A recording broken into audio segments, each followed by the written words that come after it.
जय श्री कृष्ण। क्या आप जानते हैं कि गोवर्धन पर्वत को श्री कृष्ण ने क्यों उठाया था? और क्या आपको पता है कि ये वही पर्वत है जिसे कभी हनुमान जी भी उठा लाए थे, लेकिन बीच रास्ते में छोड़ दिया था। रामायण के द्वापर युग तक फैली इस अद्भुत कथा को जाने आज की इसी कहानी में। क्या आप जानते हैं गोवर्धन पर्वत को श्री कृष्ण से पहले हनुमान जी ने उठाया था? यह है इसके पीछे की पौराणिक कथाएं। द्वापर युग में श्री कृष्ण ने इंद्र का घमंड दूर करने के लिए गोवर्धन पर्वत को एक उंगली पर उठाया था। ये कथा हम सभी ने सुनी है, लेकिन क्या आपको पता है कि द्वापर युग से पहले त्रेता युग में यानी श्री राम और रामायण काल में राम भक्त हनुमान ने पहले ही इस पर्वत को उठा लिया था। आइए जानते हैं इससे जुड़ी एक पौराणिक कथा। गोवर्धन पर्वत को गिरिराज महाराज के नाम से भी जाना जाता है और कहा जाता है कि वृंदावन के पास स्थित ये पर्वत भगवान श्री कृष्ण का ही एक रूप माना जाता है। यह बेहद पूजनीय पर्वत है। द्वापर युग में जब श्री कृष्ण आए तो उन्होंने कई लीलाएं पृथ्वी पर करी।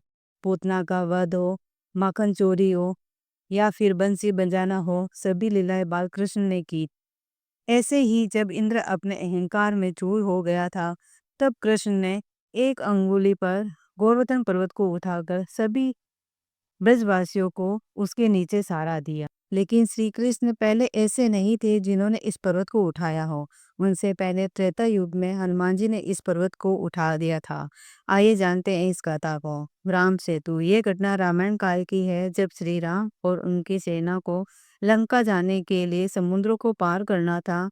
उसके हल के रूप में श्री राम की सेना ने समुद्र पर एक पुल का निर्माण किया, जिसे राम सेतु कहा जाता है। इस पुल को बनाने के लिए बहुत सारे पत्थरों की जरूरत पड़ी थी। जब हनुमान जी को पता लगा कि पुल के निर्माण के लिए पत्थर चाहिए, तो वह अपनी विशेष शक्तियों के सहारे हवा में उड़कर हिमालय की ओर चले गए और एक विशाल पर्वत उठा ले आए। हालांकि वापस आते वक्त उन्हें पता चला कि पुल का निर्माण हो चुका है, इसलिए उन्होंने पर्वत को वहीं छोड़ दिया।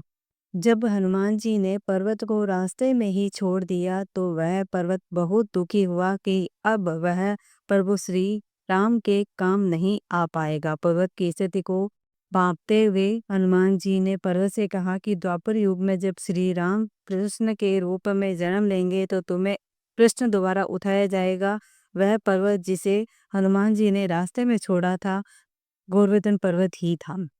इस तरह हनुमान जी द्वारा छोड़ा गया वही पर्वत बाद में श्री कृष्ण की अंगुली पर उठा और ब्रजवासियों की रक्षा का प्रतीक बन गया। अगर आपको ये कहानी अच्छी लगी हो तो लाइक करें, शेयर करें और हमारे चैनल को सब्सक्राइब करना न भूलें।